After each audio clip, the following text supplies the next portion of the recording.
ಚೆಕ್ಕ okay, ಎಲ್ರಿಗೂ ನಮಸ್ಕಾರ. ಈಗ ತಾನೇ ಒಂದು ಸರಳ ಪ್ರೇಮ ಕಥೆ ಸಿನಿಮಾ ನೋಡಿದ್ವಿ. ತುಂಬ ಚೆನ್ನಾಗಿದೆ, ನನಗಂತೂ ತುಂಬ ಇಷ್ಟ ಆಯಿತು. ಇನ್ಫ್ಯಾಕ್ಟ್ ಸುನೀಲ್ ಸರ್ ಸಿನಿಮಾಗಳು ನೋಡಿದಾಗೆಲ್ಲ ಸಖತ್ ಖುಷಿ ಆಗುತ್ತೆ. ಕಾಮಿಡಿ ತುಂಬ ಚೆನ್ನಾಗಿರುತ್ತೆ, ಒಳ್ಳೆ ಮೆಸೇಜ್ ಇರುತ್ತೆ. ಈ ಫಿಲ್ಮಲ್ಲಿ ಎಸ್ಪೆಷಲಿ ನನಗೆ ಸೆಕೆಂಡ್ ಹಾಫ್ ತುಂಬ ಇಷ್ಟ ಆಯಿತು. ಸಖತ್ ಇಮೋಷ್ನಲ್ ಆಗಿದೆ, ಒಳ್ಳೆ ಮೆಸೇಜ್ ಇದೆ ಆ್ಯಂಡ್ ಕಾಮಿಡಿ ಮಾತ್ರ ತುಂಬ ಚೆನ್ನಾಗಿದೆ. ವಿನಯ್ ಎಸ್ಪೆಷಲಿ ವಿನಯ್ದು ಕಾಮಿಡಿ ಟೈಮಿಂಗು ನನಗೆ ತುಂಬ ಇಷ್ಟ ಆಯಿತು. ಜೊತೆಗಿರೋ ಆರ್ಟಿಸ್ಟು ಸಹ ತುಂಬ ಚೆನ್ನಾಗಿ ಮಾಡಿದ್ದಾರೆ. ಇಬ್ಬರು ಹೀರೋಯಿನು ಸ್ವಾದಿಷ್ಟ ಅವರು ಆಮೇಲೆ ಮಲ್ಲಿಕ್ ಅವರು ತುಂಬ ಚೆನ್ನಾಗಿ ಕಾಣಿಸ್ತಾರೆ, ತುಂಬ ಚೆನ್ನಾಗಿ ಮಾಡಿದ್ದಾರೆ ಪಾತ್ರನ. ಆ್ಯಂಡ್ ಕಾಮಿಡಿ ಅಂತೂ ಅಲ್ಲಲ್ಲಿ ಬರ್ತಾನೆ ಇರುತ್ತೆ. ಸಖತ್ ಮಜವಾಗಿದೆ. ಇಡೀ ಫ್ಯಾಮ್ಲಿ ಎಲ್ಲರೂ ಒಟ್ಟಿಗೆ ಕೂತ್ಕೊಂಡು ನೋಡಿದ್ವಿ ನಾವು. ಆ್ಯಂಡ್ ಪ್ರತಿಯೊಬ್ಬರೂ ಫ್ಯಾಮ್ಲಿ ಎಲ್ಲ ಒಟ್ಟಿಗೆ ಕೂತ್ಕೊಂಡು ನೋಡಬೇಕು. ಹಾಡುಗಳು ತುಂಬ ಚೆನ್ನಾಗಿದೆ.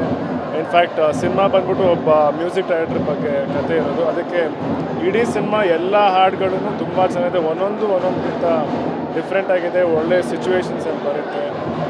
ಭಾಳ ಚೆನ್ನಾಗಿದೆ. ಎಲ್ಲರೂ ಬಂದು ಸಿನಿಮಾ ನೋಡಬೇಕು ಅಂತ ನನಗೆ. ಆದರೆ ಜನರಲ್ಲಾಗಿ ಮನೇಲಿ ಕಾಮಿಡಿ ಮಾಡ್ತಾ ಇರ್ತಾನೆ ವಿನು, ಅದು ಕ್ಯಾಶುವಲಾಗಿ ಬರ್ತಾರೆ. ಅದು ಸಿನಿಮಾಲಂತೂ ಯಾವತ್ತೂ ನೋಡಿರಲಿಲ್ಲ. ಇನ್ಫ್ಯಾಕ್ಟ್ ಅನಂತು ಒಂದಾಗಲಿ ಬೇರೆ ಸಿನಿಮಾಲು ಸ್ವಲ್ಪ ಆಯಿತು. ಅಂದರೆ ಈ ಸಿನಿಮಾ ಪೂರ್ತಿ ಕಾಮಿಡಿ ಅಲ್ವಾ, ತುಂಬ ಚೆನ್ನಾಗಿತ್ತು. ನನಗೆ ಸಖತ್ ಇಷ್ಟ ಆಯಿತು. ಕಾಮಿಡಿ ಟೈಮಿಂಗ್ ಆಗಲಿ, ಎಕ್ಸ್ಪ್ರೆಷನ್ಸ್ ಆಗಲಿ, ಆ್ಯಂಡ್ ಇಡೀ ಸಿನಿಮಾ ವಿನಯ್ ವಾಯ್ಸ್ ಓವರ್ ನರೇಷನಲ್ಲೇ ನಡೆಯುತ್ತೆ. ಅದು ನನಗೆ ತುಂಬ ಇಷ್ಟ ಆಯಿತು. ಸ್ಮಾಲ್ ಪಂಚ್ ಡೈಲಾಗ್ಸ್ ಬರುತ್ತಲ್ಲ, ನನಗೆ ತುಂಬ ಇಷ್ಟ. ಇನ್ಫ್ಯಾಕ್ಟ್ ಅದು ಪ್ರಮೋಷನ್ ಟೈಮ್ ಸಿನಿಮಾ ರಿಲೀಸ್ ಮುಂಚೆನೇ ಚಿಕ್ಕದಾಗಿ ಬಿಡ್ತಾಯಿದ್ರು. ಪ್ರತಿಯೊಂದೂ ಸಖತ್ ಪಂಚ್ ಇದೆ.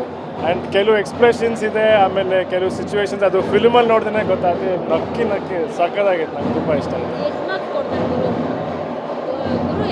ಅಯ್ಯೋ, ನಾನು ಯಾವತ್ತೂ ಯಾವ ಮಾರ್ಕ್ಸ್ ಕೊಡಲ್ಲ. ಮಾರ್ಕ್ಸ್ ಎಲ್ಲ ಜನನೇ ಕೊಡಬೇಕು. ನಾವು ಯಾವತ್ತಿದ್ದು ಫುಲ್ ಔಟ್ ಹೇಳಿದ್ದೀನಿ. ಬಟ್ ಜನ ಹೆಂಗೆ ಹೇಳ್ತಾರೆ ಅದನ್ನು ಇನ್ಫ್ಯಾಕ್ಟ್ ಎಲ್ರಿಗೂ ಇಷ್ಟ ಆಗಿದೆ ಅಂತ ಹೇಳ್ತಿದ್ದಾರೆ. ಚೆನ್ನಾಗಿ ಒಳ್ಳೆ ರಿವ್ಯೂಸ್ ಬರ್ತಿದೆ ಎಲ್ಲ ಕಡೆಯಿಂದ.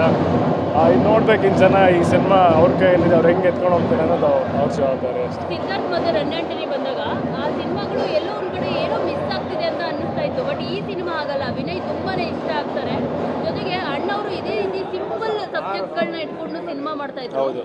ಸೊ ಇನ್ನು ವಿನಯ್ ಅವರು ಸಿಂಪಲ್ ಆಗಿರೋ ಅದೇ ಸರಳ ಪ್ರೇಮ ಕಥೆಗಳು ಮತ್ತು ಸರಳ ಸಾಮಾಜಿಕ ಸ್ಟೋರಿಗಳು ಇರೋ ಸ್ಟೋರಿಗಳನ್ನ ಮಾಡಿದ್ರೆ ಹತ್ರ ಆಗ್ತಾರೆ ಅಂತ ಅನ್ನಿಸ್ತಾ ಇದೆ. ಇನ್ಫ್ಯಾಕ್ಟ್ ವಿನೋದ್ ಮತ್ತು ಸುನೀಲ್ ಸರ್ದು ಕಾಂಬಿನೇಷನ್ ತುಂಬ ಚೆನ್ನಾಗಿ ವರ್ಕ್ ಆಗಿದೆ.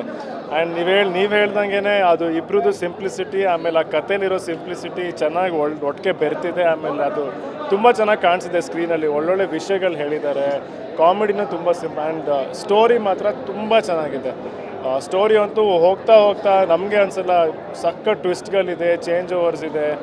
ತುಂಬ ಚೆನ್ನಾಗಿದೆ. ಒಂದೊಂದು ಸೀನು ರಿವೀಲ್ ಆಗ್ತಾ ಹೋದಾಗ ಒಂಥರ ಈ ಥರ ಎಕ್ಸ್ಪೆಕ್ಟ್ ಮಾಡೋಕ್ಕೆ ಆಗಲ್ಲ, ಅಷ್ಟು ಚೆನ್ನಾಗಿದೆ. ಇಲ್ಲ, ಕನ್ಫ್ಯೂಸ್ ಮಾಡಲ್ಲ. ತುಂಬ ಸಿಂಪಲ್ ಆಗಿದೆ, ಎಲ್ಲೂ ಕನ್ಫ್ಯೂಷನ್ ಇಲ್ಲ. ಆ್ಯಂಡ್ ಎಸ್ಪೆಷಲಿ ಕ್ಲೈಮ್ಯಾಕ್ಸ್ ಮುಗಿದ ಮೇಲೆ ಸಿನಿಮಾಯಿಂದ ಆಚೆ ಬರ್ತಾ ತುಂಬ ಒಳ್ಳೆ ಒಂಥರ ಸಂತೋಷವಾಗಿರುತ್ತೆ. ಎಲ್ರಿಗೂ ಇಷ್ಟ ಆಗುತ್ತೆ. ಹೌದು, ಅಯ್ಯೋ ಖಂಡಿತ ಹೌದು. ಪಪ್ಪು ನೋಡೋಕ್ಕೂ ಅವ್ರದ್ದೊಂದು ಸ್ಮಾಲ್ ಗೆಸ್ಟ್ ಅಪಿಯರೆನ್ಸ್ ಆ್ಯಂಡ್ ಅವ್ರ ಕಡೆಯಿಂದನೂ ಒಂದು ಒಳ್ಳೆ ಇಂಪಾರ್ಟೆಂಟ್ ಪಾಯಿಂಟ್ ರಿವೀಲ್ ಆಗುತ್ತೆ ಕಥೆಯಲ್ಲಿ. ಅದು ನನಗೆ ತುಂಬ ಇಷ್ಟ. ಇನ್ಫ್ಯಾಕ್ಟ್ ಲಾಸ್ಟಲ್ಲೂ ಸಹ ಅವ್ರ ಕಡೆಯಿಂದ ಒಂದು ಪಾಯಿಂಟ್ ರಿವೀಲ್ ಆಗುತ್ತೆ. ಅದೆಲ್ಲರೂ ಸಿನಿಮಾ ಬಂದು ನೋಡಬೇಕು. ತುಂಬ ಖುಷಿಯಾಗಿದೆ.